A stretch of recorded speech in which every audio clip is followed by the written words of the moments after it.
आज के वीडियो में हम कॉम्प्लेक्स नंबर के मॉड्यूलस और आर्ग्यूमेंट को डिफाइन करेंगे और उनके लिए फॉर्मूला भी फाइंड करेंगे। ठीक है ना। Modulus of complex number. Suppose we have a complex number z equals to a plus ib. Here a is the real part of z and b is the imaginary part of z. And a comma b are real numbers, that is a comma b belongs to R. Now z को Cartesian system में ordered pair की form में भी लिख सकते हैं, that is z is equivalent to a comma b. और z के ऑर्डर्ड पेयर के लिए ऑर्डर्ड पेयर का x कोऑर्डिनेट z का रियल पार्ट होगा और ऑर्डर्ड पेयर का y कोऑर्डिनेट z का इमेजिनरी पार्ट होगा। ठीक है। Now modulus of z is denoted by mod z and defined by distance of a, b from origin 0, 0 है ना। Here a is the real part of z and b is the imaginary part of z. Now from distance formula in Cartesian system, that is distance between x1, y1 and x2, y2 equals to under root of x1 minus x2 का square plus y1 minus y2 का square. Here x1, y1 की जगह a, b है और x2, y2 की जगह 0, 0 है। So mod z equals to under root of a minus 0 का स्क्वायर plus b minus 0 का square, that is under root a square plus b square. Here a is the real part of z and b is the imaginary part of z. Hence mod z equals to under root of real part of z का square plus imaginary part of z का square. This is the formula for mod z. Now we observe, क्या observe करते हैं? देखो a और b real numbers हैं तो a square और b स्क्वायर भी रियल नंबर्स होंगे और दो रियल नंबर्स को ऐड करने से भी रियल नंबर ही आता है ना। तो a square plus b square real number होगा और किसी रियल नंबर का रूट ले लेने से भी रियल नंबर ही आएगा। तो under root a square plus b square भी रियल नंबर ही होगा। दैट इज मॉड z हमेशा एक रियल नंबर होगा। देखो z हमारे पास कॉम्प्लेक्स नंबर था बट मॉड z हमेशा एक रियल नंबर आएगा। ठीक है ना। a की वैल्यू चाहे पॉजिटिव हो चाहे नेगेटिव, a स्क्वायर पॉजिटिव ही आएगा और ऐसे ही b की वैल्यू चाहे पॉजिटिव हो या नेगेटिव, b स्क्वायर हमेशा पॉजिटिव ही आएगा।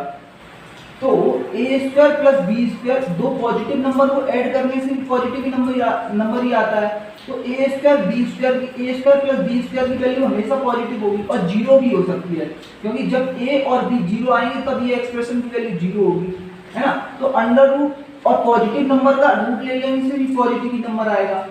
तो इस एक्सप्रेशन की वैल्यू पॉजिटिव होगी या जीरो हो सकती है, नेगेटिव कभी नहीं होगी। तो मॉड z कभी नेगेटिव नहीं हो सकता, मतलब मॉड z रियल नंबर होगा और नेगेटिव नहीं होगा। That is mod z is always a non negative real number. ठीक है ना। अब हम z और मॉड z का ज्योमेट्रिकल रिप्रेजेंटेशन देखेंगे।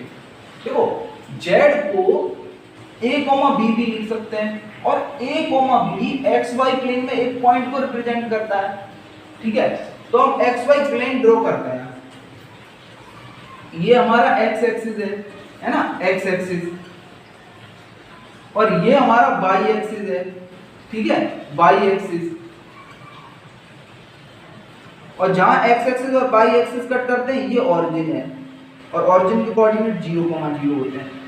अब now suppose a and b are positive, तो a, b कहां होगा? फर्स्ट क्वाड्रेंट में होगा क्योंकि फर्स्ट क्वाड्रेंट में x भी पॉजिटिव होता है और y भी पॉजिटिव होता है। तो यही तो हमारा z होगा। तो z x y प्लेन में एक पॉइंट को रिप्रेजेंट करता है। किसको रिप्रेजेंट करता है? एक पॉइंट को। ठीक है। और मॉड z a, b और 0, 0 के बीच की डिस्टेंस है, मतलब z और ओरिजिन को मिलाने वाली लाइन की जो लेंथ है वही मॉड z होगा। मतलब मॉड z और o को मिलाने वाले लाइन की लेंथ को रिप्रेजेंट करता है।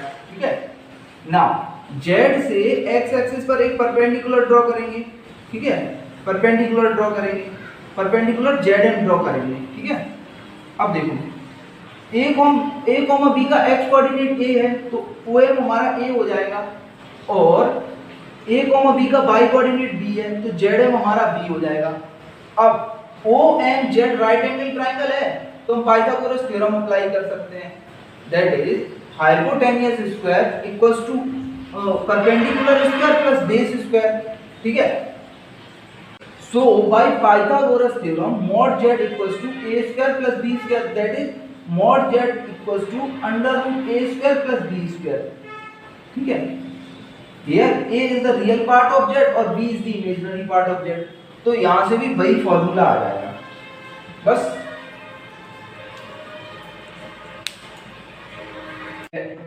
Now argument of a complex number. Suppose b have a complex number z equals to a plus ib. Here a is the real part of z and b is the imaginary part of z, and a comma b are real numbers, that is a comma b belongs to R. Now z को Cartesian system में ordered pair की form में लिख सकते हैं, that is z is equivalent to a comma b in Cartesian system. z के ordered pair के लिए ऑर्डर्ड पेयर का x कोऑर्डिनेट z का रियल पार्ट होगा और ऑर्डर्ड पेयर का y कोऑर्डिनेट z का इमेजिनरी पार्ट होगा। तो z xy प्लेन में एक पॉइंट को रिप्रेजेंट करेगा, है ना। ना आर्गुमेंट ऑफ z एक एंगल होता है और एंगल दो लाइंस के बीच में बनता है ना। तो argument of z a comma b और ओरिजिन 0,0 को मिलाने वाली लाइन और x एक्सिस के बीच का एंगल होता है। आर्गुमेंट ऑफ z क्या होता है, a, b और 0,0 को मिलाने वाली लाइन और x एक्सिस के बीच का एंगल, ठीक है। That is argument of z is denoted by this one and defined by angle between x axis and the line joining the points a, b and 0,0. Here a is the real part of z and b is the imaginary part of z. Now geometrical representation of argument of z. Now हम xy plane draw करेंगे, तो ये हमारा x axis है, x axis, और ये हमारा y axis है, y एक्सिस, और जहां x एक्सिस और y एक्सिस कट करेंगे ये हमारा ओरिजिन होगा। ओरिजिन के कोऑर्डिनेट 0,0 होते हैं, ठीक है। Now suppose a is greater than 0 and b is also greater than 0, तो a, b फर्स्ट क्वाड्रेंट में होगा, क्योंकि फर्स्ट क्वाड्रेंट में x भी पॉजिटिव होता है और y भी पॉजिटिव होता है, ठीक है। और यही हमारा क्या होगा, z होगा। देखो now argument of z a, b को ओरिजिन से मिलाने वाली लाइन और x एक्सिस के बीच में एंगल होगा, तो यही तो हमारा आर्गुमेंट ऑफ z होगा। आर्गुमेंट ऑफ z, इसको थीटा लेट कर लेंगे, ठीक है, थीटा। अब देखो z से x एक्सिस पर परपेंडिकुलर zm ड्रॉ करेंगे, zm ड्रॉ करेंगे, ठीक है। अब देखो a, b का x कोऑर्डिनेट a है तो OM हमारा a हो जाएगा, और y कोऑर्डिनेट b है तो zm हमारा b हो जाएगा। नाउ b और a हमें नॉन है, तो b और a के टर्म्स में हमें थीटा की वैल्यू निकालनी है, और OMZ राइट एंगल ट्राइंगल है। So in triangle OMZ b by a equals to b by a, तो b by a equals to tan theta, tan theta equals to, अब थीटा के रिस्पेक्ट में b perpendicular होगा, a base होगा, तो b by a perpendicular upon base equals to tan theta हो जाएगा, ठीक है। अब देखो, अब थीटा हमारा एक्यूट एंगल है, एक्यूट एंगल है तो tan थीटा की वैल्यू पॉजिटिव होगी, तो यहाँ पे b by a की वैल्यू पॉजिटिव ही है, क्योंकि b भी हमारा ग्रेटर देन 0 और a भी हमारा ग्रेटर देन 0 है, ठीक है, तो कोई प्रॉब्लम नहीं है। तो यहाँ से थीटा की वैल्यू आ जाएगी tan inverse b by a, और थीटा ही तो हमारा आर्गुमेंट ऑफ z है, तो argument of z equals to tan inverse b by a। This is the formula for argument of z। लेकिन ये कब है? When a is greater than 0 and b is also greater than 0। ठीक है, अब हम फिर से एक्स वाई प्लेन ड्रॉ करेंगे। ये हमारा एक्स एक्सिस है, क्या है? एक्स एक्सिस, और ये हमारा वाई एक्सिस है, वाई एक्सिस। और एक्स और वाई एक्सिस जहां इंटरसेक्ट करते हैं वो ओरिजिन होता है, और ओरिजिन के कोऑर्डिनेट 0, 0 होते हैं। ठीक है, now suppose a is less than 0 and b is greater than 0, तो a, b हमारा सेकंड क्वाड्रेंट में होगा, क्योंकि सेकंड क्वाड्रेंट में x नेगेटिव होता है और y पॉजिटिव होता है ना। और a, b हमारा z होगा। Now argument of z, a, b को ओरिजिन से मिलाने वाली लाइन और z और x एक्सिस के बीच में एंगल होगा, तो यही एंगल तो हमारा आर्गुमेंट ऑफ z होगा। अब देखो, आर्गुमेंट ऑफ z निकालने के लिए हमारे पास कोई इंफॉर्मेशन नहीं है ना, बट हम लोग ये वाला एंगल निकाल सकते हैं और इस एंगल को थीटा लेट कर लेते हैं।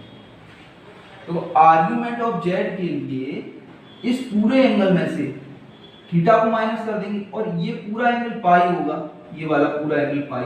तो argument of z pi minus theta हो जाएगा। ठीक है, पाई माइनस थीटा। अब देखो, थीटा के लिए हम लोग क्या करेंगे, a, b से x एक्सिस पर परपेंडिकुलर ड्रॉ कर देंगे z है। ठीक है, तो a, b का x कोऑर्डिनेट a है, तो OM हमारा a हो जाएगा, और y कोऑर्डिनेट b है, तो ZM हमारा b हो जाएगा। अब देखो, a और b हमें नॉन क्वांटिटीज हैं, है ना, तो थीटा की वैल्यू हम लोग a और b के टर्म्स में निकालेंगे। और triangle ZMO right angle triangle है। Now in triangle ZMO b by a, देखो b इस थीटा के रिस्पेक्ट में परपेंडिकुलर है और a बेस है, तो perpendicular upon base equals to tan theta हो जाएगा। बट थीटा यहाँ एक्यूट एंगल है, तो tan थीटा पॉजिटिव होगा, लेकिन b बाई a हमारा नेगेटिव है, क्योंकि b पॉजिटिव है और a नेगेटिव, तो इनका रेशियो नेगेटिव आएगा। सो we take mod of b by a। अब tan थीटा पॉजिटिव हो गया। नाउ यहां से थीटा की वैल्यू आएगी tan inverse mod of b by a। ठीक है, अब देखो, अब आर्गुमेंट ऑफ z क्या हो जाएगा, argument of z pi minus tan inverse b by a। This is the formula for argument of z। लेकिन ये कब है, जब a हमारा नेगेटिव है और b पॉजिटिव है। ठीक है, नाउ हम फिर से x y प्लेन ड्रॉ करेंगे। ये हमारा x एक्सिस है, x एक्सिस, और ये हमारा y एक्सिस है, y एक्सिस, है ना। और x एक्सिस और y एक्सिस का इंटरसेक्टिंग पॉइंट ओरिजिन होगा, और ओरिजिन के कोऑर्डिनेट 0, 0 होते हैं। ठीक है, now suppose a is less than 0 and b is also less than 0, है ना। तो a, b हमारा थर्ड क्वाड्रेंट में होगा, क्योंकि थर्ड क्वाड्रेंट में x भी नेगेटिव होता है और y भी नेगेटिव होता है ना। और a, b हमारा z होगा। Now argument of z, a, b को 0, 0 से मिलाने वाली लाइन और x एक्सिस के बीच में एंगल होगा, तो यही तो हमारा आर्गुमेंट ऑफ z होगा, argument of z। Now argument of z को डायरेक्ट फाइंड करने के लिए हमारे पास कोई इंफॉर्मेशन नहीं है, बट हम इस एंगल को फाइंड कर सकते हैं। इस एंगल को थीटा लेट कर लेते हैं। ठीक है, नाउ आर्गुमेंट ऑफ z ये एंगल और थीटा का सम है, और ये वाला एंगल पाई है। ठीक है, तो argument of z equals to pi plus theta हो जाएगा। ठीक है, नाउ थीटा के लिए a, b से x एक्सिस पर परपेंडिकुलर ड्रॉ कर देंगे, परपेंडिकुलर zm ड्रॉ करेंगे। ठीक है, नाउ a, b का x कोऑर्डिनेट a है, तो OM हमारा a हो जाएगा, और बाई कोऑर्डिनेट बी है तो जेड हमारा बी हो जाएगा। नाउ हम थीटा की वैल्यू बी और ए के टर्म्स में निकालेंगे क्योंकि बी और ए नोन है और Z M O right angle triangle है। Now in triangle Z M O B by A equals to B theta के रिस्पेक्ट में परपेंडिकुलर है और ए बेस है तो perpendicular upon base equals to हो जाएगा टेन थीटा। अब देखो थीटा एक्यूट एंगल है तो टेन थीटा पॉजिटिव होगा, है ना, और b बाई ए भी हमारा पॉजिटिव होगा क्योंकि b निगेटिव है और a भी निगेटिव है तो कोई प्रॉब्लम नहीं है। ठीक है, now theta equals to tan inverse b by A. ठीक है, now argument of z equals to pi plus tan inverse b by A. This is the formula for argument of z। लेकिन ये कब है? when a is less than 0 and b is also less than 0। ठीक है, now हम फिर से x y plane draw करेंगे। ये हमारा x एक्सिस है, ठीक है, x एक्सिस, और ये हमारा y एक्सिस है, y axis.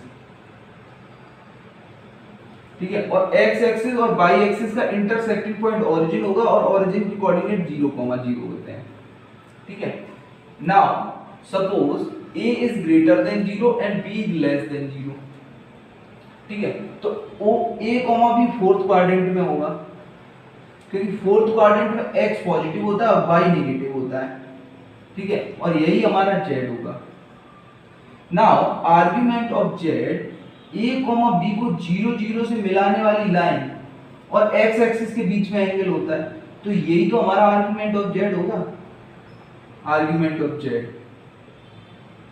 Now argument of z को डायरेक्ट निकालने के लिए हमारे पास कोई इंफॉर्मेशन नहीं है, बट हम इस एंगल को निकाल सकते हैं और इस एंगल को थीटा लेट कर लिया। ठीक है, नाउ आर्गुमेंट ऑफ z इस पूरे एंगल में से, ये पूरे एंगल में से थीटा को सब्ट्रैक्ट कर दें तो आर्गुमेंट ऑफ z निकल आएगा। That is argument of z, और ये पूरा एंगल हमारे पास कितना है? ये पूरा 2 पाई, तो argument of z equals to 2 pi minus theta हो जाएगा। नाउ थीटा के लिए a, b से x एक्सिस पर परपेंडिकुलर ड्रॉ कर देंगे, zm परपेंडिकुलर zm ड्रॉ कर देंगे। ठीक है, अब देखो a, b का x कोऑर्डिनेट a है तो OM हमारा a हो जाएगा और y कोऑर्डिनेट b है तो zm हमारा b हो जाएगा। ठीक है, और OMZ राइट एंगल ट्राइंगल है ना, और थीटा की वैल्यू हमें b और a के टर्म्स में चाहिए क्योंकि b और a नॉन क्वांटिटीज हैं। ठीक है, now in triangle ZMO b by a equals to, देखो b थीटा के रिस्पेक्ट में परपेंडिकुलर है और a बेस है तो परपेंडिकुलर अपॉन बेस क्या हो जाएगा? tan theta. बट थीटा यहाँ एक्यूट एंगल है ना, एक्यूट एंगल है थीटा, तो tan थीटा पॉजिटिव होगा, but b by a negative है क्योंकि a is positive, a is greater than 0 and b is less than 0, तो b बाई a नेगेटिव हो जाएगा। तो पॉजिटिव करने के लिए हम इसका मॉड ले लेंगे। ठीक है, अब tan थीटा पॉजिटिव हो गया। Now theta equals to tan inverse mod b by a हो जाएगा। ठीक है, theta equals to tan inverse mod b by a। Now argument of z equals to 2 pi, theta की जगह tan inverse mod b by a, tan inverse mod b by a। This is the formula for argument of z। लेकिन ये कब है? when a is greater than 0 and b is less than 0। ठीक है, Now we have four formulas for argument of z for different conditions. Now argument of z equals to tan inverse b by a when a is greater than 0 and b is also greater than 0, and pi minus tan inverse b by a, pi minus tan inverse mod b by a when a is less than 0, b is greater than 0, and pi plus tan inverse b by a, tan inverse b by a when a is less than 0 and b is also less than 0, and last 2 pi minus tan inverse mod b by a when a is less than 0, a is greater than 0 and b is less than 0. ठीक है, these are four formulas according to conditions for argument of z. Okay.